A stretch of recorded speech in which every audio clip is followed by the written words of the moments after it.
Tea 5 ரூபா தான், இட்லி 5 ரூபா தான், பரோட்டா 5 ரூபா தான். சூப்பர் ஸ்டார் அவர்கிட்ட இருந்து சந்திக்கணும்னு அந்த அந்த மெசேஜ் வந்தோடனே உங்களுக்கு எப்படி இருந்ததுண்ணே? எங்களுக்கு ஒன்றுமே ஓடலண்ணே.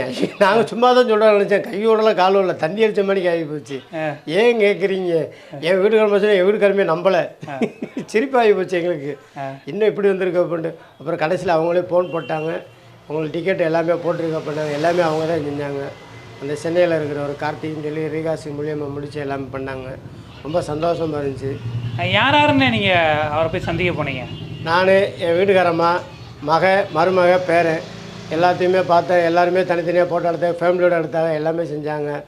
என் வீட்டுக்காரன் மருமக, என் பேரெல்லாம் ரொம்ப பேரனை தான் இன்றைக்கி ட்ரெண்டிங்காக இருக்கார். சேனல் ஃபுல்லாகவே எல்லாமே இருந்துச்சு, நல்லா இருந்துச்சுண்ணே. இப்போ எத்தனை வருஷமாக அந்த புரோட்டா கடை நடத்திக்கிட்டு இருக்கீங்க? 20 வருஷமாக நடத்துகிறோம். ஓகேண்ணே. ஆமாம். இதில் வந்து இப்போ 12/12லேருந்து இன்றைக்கி 2026 இது முடிய 5 ரூபாய்க்கு தான் பரோட்டா போட்டுக்கிட்டு இருக்கோம்.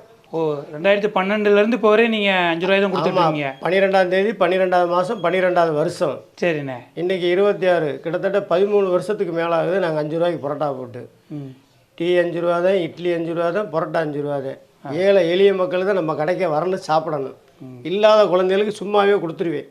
ஓ, ஃப்ரீயாகவே கொடுத்துருவீங்க? ஆமாம். காலையில் வரதாக ஒரு 10 ரூபா கொடுத்து பொங்கல் காப்பாக கொடுத்துருவேன். 2 இட்லி காப்பாக ஒரு இட்லி சேர்த்து வச்சு கொடுத்துருவேன். இருக்கும்போது செஞ்சிடணும், இல்லாதப்ப நம்மகிட்ட என்னென்ன இருக்குது? கடவுள் கொடுத்துருக்காரு, கருணை, அதை செஞ்சுருக்கோம், அவ்வளோதான்.